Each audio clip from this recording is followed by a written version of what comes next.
Hi friends, ഇന്നത്തെ recipe ബ്രേക്ക്ഫാസ്റ്റിൻ്റെ recipe ആയിട്ടുള്ള ഓട്ടടയുമായിട്ടാണ്. അപ്പോൾ എളുപ്പത്തിൽ അരിപ്പൊടി കൊണ്ട് പെർഫെക്റ്റായിട്ട് നല്ല പഞ്ഞി പോലത്തെ സോഫ്റ്റ് ആയിട്ടുള്ള ഓട്ടട എങ്ങനെ ഉണ്ടാക്കാമെന്ന് നോക്കാം. അപ്പോൾ കുറേ പേർക്കെങ്കിലും ഓട്ടട കറക്റ്റ് ആവാതെ വരാറുണ്ട് ഉണ്ടാക്കുമ്പോൾ. ഇത് നല്ല പെർഫെക്റ്റായിട്ട് ഈസി ആയിട്ട് ആർക്കും റെഡിയാക്കാൻ പറ്റുന്ന ഒരു ഓട്ടടയുടെ റെസിപ്പിയാണ്. അപ്പോൾ അരിപ്പൊടി ഉപയോഗിച്ചിട്ടാണ് ഇത് ചെയ്തിരിക്കുന്നത്. അപ്പോൾ നമ്മൾ അരിയൊക്കെ വെള്ളത്തിലിടാൻ മറന്നാലും നമുക്ക് അരിപ്പൊടി ഉപയോഗിച്ചിട്ട് ഈസി ആയിട്ട് ഓട്ടട റെഡിയാക്കാം. അപ്പോൾ ഇതിന് മുമ്പും ഞാൻ അരിപ്പൊടി ഉപയോഗിച്ചിട്ട് ഓട്ടട ഉണ്ടാക്കുന്ന വീഡിയോ അപ്ലോഡ് ചെയ്തിട്ടുണ്ട്. അത് കാണാത്തവർ അതും കൂടി കാണുക. ഓട്ടട ഉണ്ടാക്കാനുള്ള ഇൻഗ്രീഡിയൻസ് എന്തൊക്കെയാണ് നോക്കാം. ഞാനിവിടെ ഓട്ടട ഉണ്ടാക്കാനായിട്ട് 2 കപ്പ് അരിപ്പൊടിയാണ് എടുത്തത്. സാധാരണ നമ്മൾ പച്ചരി ഉപയോഗിച്ചിട്ടല്ലേ ഓട്ടട ഉണ്ടാക്കുക. അപ്പോൾ അതിന് പകരം എളുപ്പത്തിൽ നമുക്ക് അരിപ്പൊടി ഉപയോഗിച്ചിട്ടും ഓട്ടട ഉണ്ടാക്കാം. 2 കപ്പ് അരിപ്പൊടിയാണ് എടുക്കുന്നത്.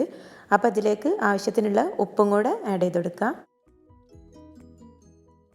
അപ്പോൾ ഉപ്പും കൂടെ ആഡ് ചെയ്തതിന് ശേഷം നമുക്കിത് നല്ലതുപോലെ ഒന്ന് കുഴച്ചെടുക്കണം. അപ്പോൾ അതിനായിട്ട് വെള്ളം ചേർക്കേണ്ടതുണ്ട്. അപ്പോൾ വെള്ളത്തിൻ്റെ അളവ് കറക്റ്റായിട്ട് പറയുന്നില്ല.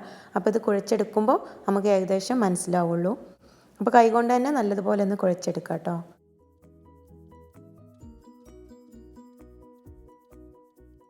അപ്പോൾ ഇത്രയും വെള്ളം പോരാ, അത് ഭയങ്കര തിക്കായിട്ടിരിക്കുകയാണ്.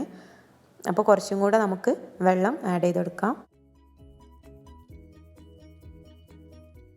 വെള്ളത്തിൽ അരി ഇടാൻ മറന്നാലൊക്കെ നമുക്ക് അരിപ്പൊടി ഉപയോഗിച്ചിട്ട് തന്നെ നല്ല പെർഫെക്റ്റ് ആയിട്ട് നല്ല പഞ്ഞി പോലത്തെ ഓട്ടട റെഡിയാക്കാനായിട്ട് പറ്റും. അപ്പോൾ ഞാൻ കുറച്ചും കൂടെ വെള്ളം ഒഴിച്ചിട്ടുണ്ട്. എന്നിട്ട് നല്ലതുപോലെ ഒന്നും കൂടെ മിക്സ് ചെയ്തെടുക്കുക. അപ്പോൾ ഈ ഒരു രൂപത്തിൽ, ഈ ഒരു പരുവത്തിലാണ് മിക്സ് ചെയ്തെടുക്കേണ്ടത്. അപ്പോൾ ഇത് വെള്ളത്തിൻ്റെ അളവ് ഓരോ പൊടിക്കനുസരിച്ച് വ്യത്യാസം ഉണ്ടാവും. അപ്പോൾ ഇപ്പോൾ നോക്കിയാൽ മനസ്സിലാവുമല്ലോ, ഈ ഒരു തിക്നെസ്സിൽ വേണം നമുക്ക് മിക്സ് ചെയ്തെടുക്കാനായിട്ട്. അതിനുശേഷം നമ്മൾ അരിയൊക്കെ അരക്കുന്ന മിക്സിയുടെ ജാറെടുത്ത് അതിലേക്ക് ഈ ഒരു റെഡിയാക്കി വെച്ചിട്ടുള്ള മാവ് ഒഴിച്ചു കൊടുക്കുക.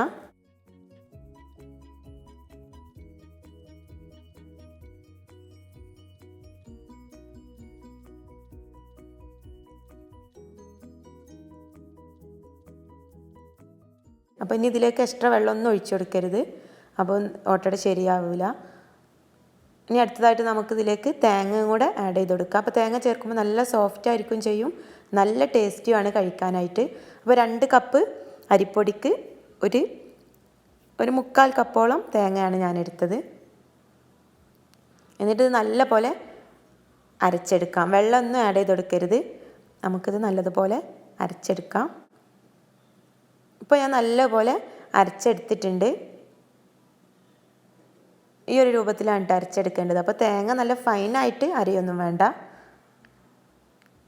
ഇനി നമുക്കിത് നമ്മൾ മാവ് പൊടി കുഴച്ച അതേ ഒരു പാത്രത്തിൽ തന്നെ ഒഴിച്ചു കൊടുക്കാം.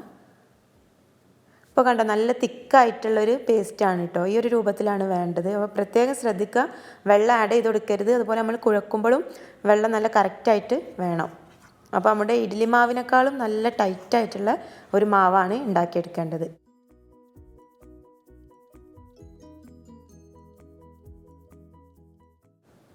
അപ്പോൾ ഇനി അടുത്തതായിട്ട് നമുക്കിതിലേക്ക് ചൂടുള്ള വെള്ളമാണ് ചേർത്ത് കൊടുക്കേണ്ടത്. അപ്പോൾ മെയിനായിട്ട് നമുക്ക് ചൂടുള്ള വെള്ളം ആഡ് ചെയ്ത് കൊടുക്കണം. ഇതിലിപ്പോൾ 2-3 തേങ്ങയുടെ പീസ് കിടക്കുന്നുണ്ട്. അപ്പോൾ അതും കുഴപ്പമൊന്നുമില്ല. ഇനി അടുത്തതായി നമുക്കിതിലേക്ക് ചൂടുള്ള വെള്ളം ആഡ് ചെയ്ത് കൊടുക്കാം. അപ്പോൾ ഇത് ഇമ്പോർട്ടൻ്റ് ആണ് കേട്ടോ. ഇത് നിർബന്ധമായിട്ടും ചേർക്കേണ്ടതാണ്. അതല്ലെങ്കിൽ നമ്മുടെ ഓട്ടട ശരിയാവില്ല. അപ്പോൾ ചൂടുള്ള വെള്ളം ഒരു അര ഗ്ലാസ് ചുടുവെള്ളം ചേർത്തതിന് ശേഷം പെട്ടെന്ന് തന്നെ നല്ലതുപോലെ ഇളക്കിയെടുക്കണം. അപ്പോൾ നല്ല ഫാസ്റ്റായിട്ട് ഇളക്കി കൊടുക്കണം. അതല്ലെങ്കിൽ നമ്മുടെ മാവ് വെന്ത് പോകാനൊക്കെ ചാൻസ് ഉണ്ട്. അപ്പോൾ ചൂടുള്ള വെള്ളം ഒഴിക്കുമ്പോൾ കുറച്ചൊന്ന് ലൂസായി കിട്ടും. ഈ ഒരു തിക്നെസ്സിലാണ് നമ്മുടെ മാവ് റെഡിയാക്കേണ്ടത് കേട്ടോ, ഈ ഒരു രൂപത്തിൽ. അപ്പോൾ ഇഡ്ഡലി മാവിനേക്കാളും കുറച്ചും കൂടെ ലൂസായിട്ട് വേണം മാവ് റെഡിയാക്കാനായിട്ട്. അപ്പോൾ ഇതുപയോഗിച്ച് നമുക്ക് നല്ല സോഫ്റ്റ് അപ്പം റെഡിയാക്കി എടുക്കാം, ഓട്ടട ചുട്ടെടുക്കാം. അതിനായിട്ട് ഒരു മൺചട്ടി തന്നെ ഉപയോഗിക്കണം.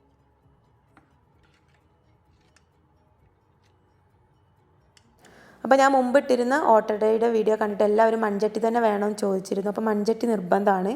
അപ്പോൾ ഈ നോൺ സ്റ്റിക്ക് പാനിലൊന്നും ഉണ്ടാക്കിയാൽ ശരിയാവില്ല. മാവ് ഒഴിക്കുന്ന സമയത്ത് നല്ല ഹൈ ഫ്ലെയിമിൽ വേണം മാവ് ഒഴിക്കാനായിട്ട്. അപ്പോൾ നല്ല പോലെ ചട്ടി ചൂടായതിന് ശേഷം മാത്രം ഓട്ടടക്കുള്ള മാവ് ഒഴിച്ചു കൊടുക്കുക. അപ്പോൾ മാവ് ഒഴിച്ചതിന് ശേഷം ഒരു 1 മിനിറ്റോളം ഒന്ന് അടച്ച് വെക്കാതെ ഒന്ന് വെയിറ്റ് ചെയ്യണം കേട്ടോ. അപ്പോൾ അതിങ്ങനെ ചെയ്യുകയാണെങ്കിൽ നല്ല ബബിൾസൊക്കെ വരാൻ വേണ്ടിയിട്ടാണ് ഇങ്ങനെ ചെയ്യുന്നത്. അപ്പോൾ ഈ ഒരു സമയത്തും തീ നല്ലതുപോലെ കൂട്ടി വെക്കണം. ഇപ്പോൾ കണ്ട ചെറുതായിട്ട് ബബിൾസ് ഇങ്ങനെ വന്നു തുടങ്ങിയിട്ടുണ്ട്, നിങ്ങൾക്ക് കാണുന്നുണ്ടാകും. മാവ് ഒഴിച്ച ഉടനെ തന്നെ നമ്മൾ അടച്ച് വെക്കുകയാണെങ്കിൽ ഇതുപോലെ ബബിൾസ് വരില്ല കേട്ടോ. ഒരു ഫ്ലാറ്റായിട്ട് രൂപത്തിലുള്ള ഒരു ഓട്ടടയാണ് ഉണ്ടാവുക. അപ്പോൾ ഇങ്ങനെ ഹോള് വരാനായിട്ട് നമുക്ക് വെയിറ്റ് ചെയ്യണം. അതിന് ശേഷം അടച്ച് വെക്കാം. അടച്ച് വെച്ചതിന് ശേഷം ചെറിയ തീയിൽ വേണം വേവിച്ചെടുക്കാനായിട്ട്. ഒരു 5-6 മിനിറ്റ് ഒന്ന് വേവിച്ചെടുക്കണം. ഇപ്പോൾ ഏകദേശം വെന്ത് വന്നിട്ടുണ്ട്. ചെറിയ തീയിൽ വേണം വേവിച്ചെടുക്കാൻ, അതല്ലെങ്കിൽ പെട്ടെന്ന് കരിഞ്ഞു പോകും. അപ്പോൾ നമ്മുടെ ഓട്ടട റെഡി ആയിട്ടുണ്ട്. നമുക്കിത് മാറ്റാം. അപ്പോൾ ഫസ്റ്റായിട്ട് ചുടുന്ന ഓട്ടട കുറച്ചൊന്ന് എന്താ പറയുക പെർഫെക്റ്റായി കിട്ടാൻ കുറച്ച് പണിയാണ് കേട്ടോ. അപ്പോൾ ഇത് അത്ര കറക്റ്റായിട്ട് വന്നിട്ടില്ല, എന്നാലും നല്ല ഓട്ടട തന്നെയാണ്. അപ്പോൾ അടുത്ത ഓട്ടട നമുക്ക് ഇതിലും പെർഫെക്റ്റായിട്ട് കിട്ടും. അപ്പോൾ അതും കൂടെ നമുക്ക് ചുട്ടെടുക്കാം. ഇപ്പോൾ കണ്ടതിൻ്റെ ഈ നടുഭാഗം ചെറിയ കുഴിയായിട്ടാണ് ഇരിക്കുന്നത്. അപ്പോൾ ഇത് ഫസ്റ്റായിട്ടുള്ളതായതുകൊണ്ടാണ്. അപ്പം അടുത്ത മുതലുള്ളത് നല്ല കറക്റ്റായിട്ട് കിട്ടും കേട്ടോ. നമുക്കിതൊരു പ്ലേറ്റിലേക്ക് മാറ്റാം.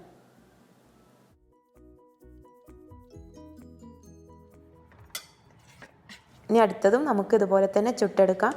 അപ്പോൾ മാവ് ഒഴിക്കുന്ന സമയത്ത് ഹൈ ഫ്ലെയിമിൽ വേണം വെക്കാനായിട്ട്. ചട്ടി നല്ലതുപോലെ ചൂടാക്കണം. അപ്പോൾ നമുക്ക് എത്രയാണ് ഓട്ടടയുടെ ഒരു വലിപ്പം വേണ്ടത് അതിനനുസരിച്ച് മാവ് ഒഴിച്ചു കൊടുക്കുക. അപ്പോൾ എപ്പോഴും ഒരു മീഡിയം സൈസിലുള്ള ഓട്ടട ഉണ്ടാക്കുന്നതാണ് നല്ലത്. അപ്പോൾ ഇതും നമുക്ക് 1 മിനിറ്റോളം ഒന്ന് തുറന്ന് വെക്കണം. ബബിൾസ് വരാനായിട്ടൊന്ന് വെയിറ്റ് ചെയ്യുക.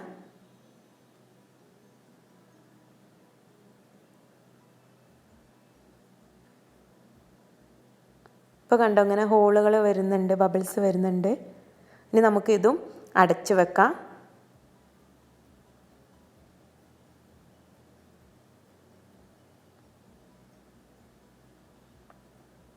ഇപ്പോൾ ഹോൾസൊക്കെ വന്നിട്ടുണ്ട്. നമുക്കിത് അടച്ച് വെച്ച് 4-5 മിനിറ്റ് ചെറിയ തീയിൽ വേവിച്ചെടുക്കാം. അപ്പോൾ അടച്ച് വെച്ച ഉടനെ തന്നെ നമുക്ക് തീ നല്ലതുപോലെ കുറക്കണം. ഇപ്പോൾ 5 മിനിറ്റോളം വേവിച്ചെടുത്തിട്ടുണ്ട്. നമ്മുടെ ഓട്ടട റെഡി ആയിട്ടുണ്ട്.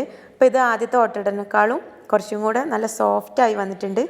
നടുവൊക്കെ നല്ല പോലെ പൊങ്ങി വന്നിട്ടുണ്ട്. ഇനി നമുക്കിത് ചട്ടിയിൽ നിന്നും മാറ്റാം.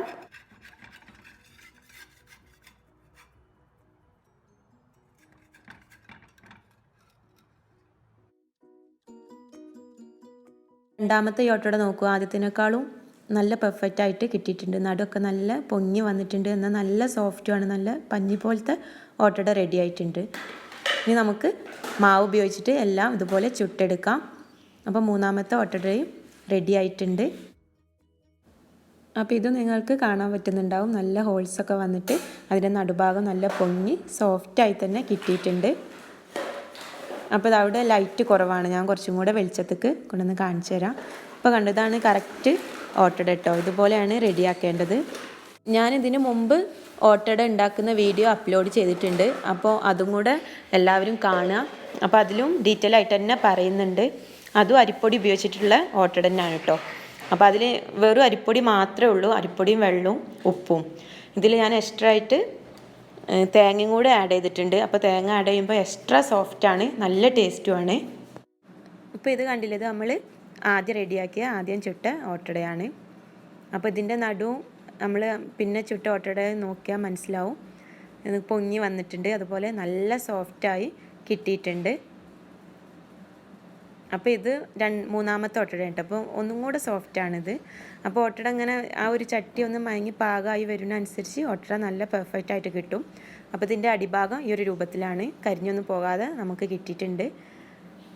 അപ്പോൾ ഇത് ഞാനൊന്ന് പീസാക്കിയിട്ട് കാണിക്കാം, നടുവൊന്ന് മുറിച്ച് കാണിച്ചു തരാം. അപ്പോൾ നല്ല സോഫ്റ്റായിട്ടുള്ള നല്ല പഞ്ഞി പോലത്തെ ഓട്ടടയാണ് കേട്ടോ. നമ്മൾ തേങ്ങ ചേർക്കുമ്പോൾ ഒരു പ്രത്യേക ടേസ്റ്റുമാണ്, അതുപോലെ നല്ല സോഫ്റ്റായി കിട്ടുകയും ചെയ്യും. അപ്പോൾ ഇതിൽ ചോറൊന്നും എക്സ്ട്രാ ആഡ് ചെയ്ത് കൊടുക്കണ്ട. അപ്പോൾ ചോറ് ആഡ് ചെയ്ത് കൊടുക്കുന്ന സമയത്ത് ഒരു ഒട്ടി പിടിക്കും കയ്യിലും, അതുപോലെ കഴിക്കുന്ന സമയത്തൊക്കെ ഇതുപോലെ പെർഫെക്റ്റായിട്ട് കിട്ടില്ല. ഓട്ടട ഉണ്ടാക്കിയിട്ട് ശരിയാവുന്നില്ലെങ്കിൽ ഇതുപോലെ ഒന്ന് ട്രൈ ചെയ്ത് നോക്കൂ കേട്ടോ, തീർച്ചയായിട്ടും ശരിയാവും. അരിപ്പൊടി ഉപയോഗിച്ചിട്ട് എളുപ്പത്തിൽ നമുക്ക് ഈ ഓട്ടട ഉണ്ടാക്കാം. അപ്പോൾ എല്ലാവരും ഈ റെസിപ്പി ട്രൈ ചെയ്ത് നോക്കുക. ഇഷ്ടമായെങ്കിൽ മറ്റുള്ളവർക്കും കൂടി ഷെയർ ചെയ്യുക. കൂടുതൽ വീഡിയോക്കായി ചാനൽ സബ്സ്ക്രൈബ് ചെയ്യുക. തൊട്ടടുത്തുള്ള ബെല്ലൈക്കണും കൂടെ പ്രസ് ചെയ്യുക. പുതിയൊരു വീഡിയോയിൽ വീണ്ടും കാണാം. താങ്ക്